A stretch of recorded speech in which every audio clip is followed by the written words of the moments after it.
కాంగ్రెస్లో చేరిన బీఆర్ఎస్ ఎమ్మెల్యేలకు నోటీసులు.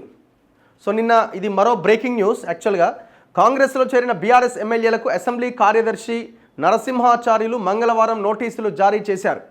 బీఆర్ఎస్ వేసిన అనర్హత పిటిషన్ పైన సుప్రీంకోర్టు ఆదేశాలకు అనుగుణంగా లిఖితపూర్వక వివరణ ఇవ్వాలని పేర్కొంటూ ఎమ్మెల్యేలు దానం నాగేందర్, కడియం శ్రీహరి, కాలే యాదయ్య, బండ్ల కృష్ణమోహన్ రెడ్డి, తెల్లం వెంకట్రావు, పోచారం శ్రీనివాసరెడ్డి, సంజయ్ కుమార్, ప్రకాష్ గౌడ్, గూడెం మహిపాల్ రెడ్డి, అరికపూడి గాంధీలకు నోటీసులు పంపించారు.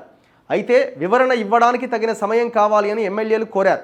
దీనిపై అసెంబ్లీ లాబీల్లో మంగళవారం సంజయ్, తెల్లం వెంకట్రావులను మీడియా ప్రశ్నించగా తమకు నోటీసులు ఇచ్చిన మాట వాస్తవమే, న్యాయ నిపుణులతో సంప్రదించి తగు నిర్ణయం చెబుతాం.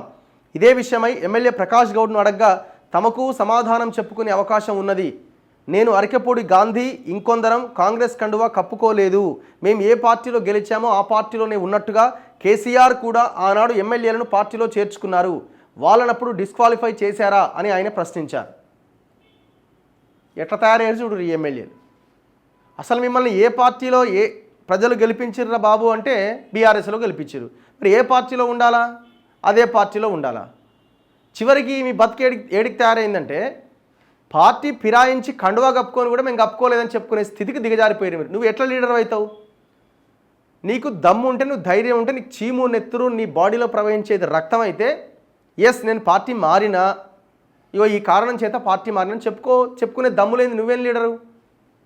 ఈ 10 మంది సోకాల్ లీడర్లు, ఒక ఆయనేమో జాతీయ జెండా కప్పుకున్నా అంటాడు, ఒక ఆయనేమో దేవుని కండువా కప్పుకున్నా అంటాడు, ఒక ఆయనేమో నేను పార్టీ ఏం మారలేదంటాడు. మరి ఇంత సిగ్గు తప్పి ఇంత బుద్ధి లేకుండా ఎందుకు బిహేవ్ చేస్తున్నారు?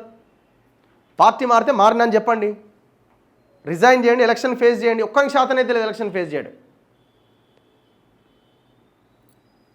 ఇదంతా పక్కన పెడితే మళ్ళీ వీళ్ళ బీఆర్ఎస్ వాళ్ళు వీళ్ళేమంటారు, ఎట్లా పార్టీ మారుతారు మీరు, మా పార్టీ కదా మీరు అంటే. మరి నువ్వేం చేసినావు గతంలో?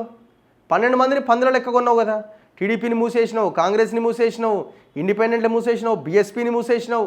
2014 నుంచి 2023 ఎలక్షన్ దాకా నీది ఇదే కొనడం అమ్మడం.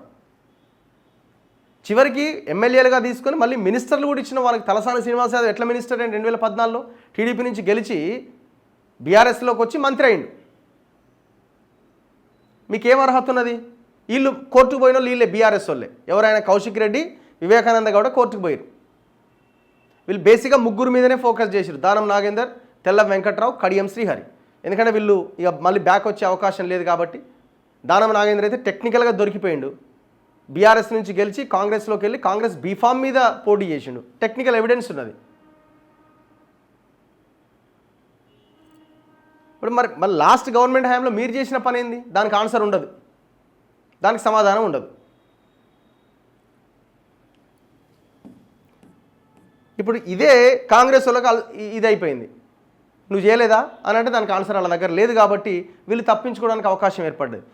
ఒకటే క్లియర్గా ఒక అంశం మీద ఉండాలి మనం.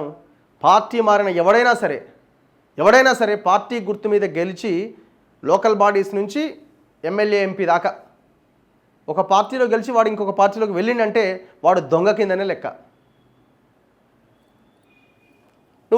ఒకవేళ నువ్వు ఆ పార్టీలో ఇమ్మడలేకపోతే, అక్కడ బాగాలేకపోతే రిజైన్ చేయి, మళ్ళీ ఎలక్షన్ ఫేస్ చేయి.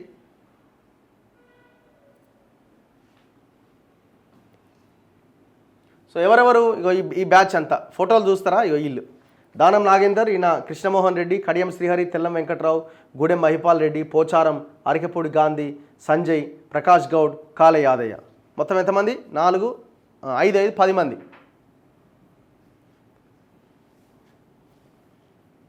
మరి ఇప్పుడు బై ఎలక్షన్ వచ్చే అవకాశం ఉందా అంటే దీన్ని డ్రాగాన్ చేస్తున్నారు. ఇప్పుడు సుప్రీంకోర్టు ఏమన్నా డైరెక్ట్గా ఇచ్చి వీళ్ళ మీద వేటు వేయాలి అంటే తప్ప వీళ్ళ మీద వేటు పడడానికి అవకాశం లేదు. ఎందుకంటే వీళ్ళు డ్రాగాన్ చేసుకుంటూ వెళ్ళడానికే ప్రయత్నం చేసి. స్పీకర్ అంటే స్పీకర్ ఎవరి పరిధిలో ఉంటాడో, ఆయన ఏం నిర్ణయం తీసుకుంటాడో మనకు తెలియని విషయం కాదు కదా.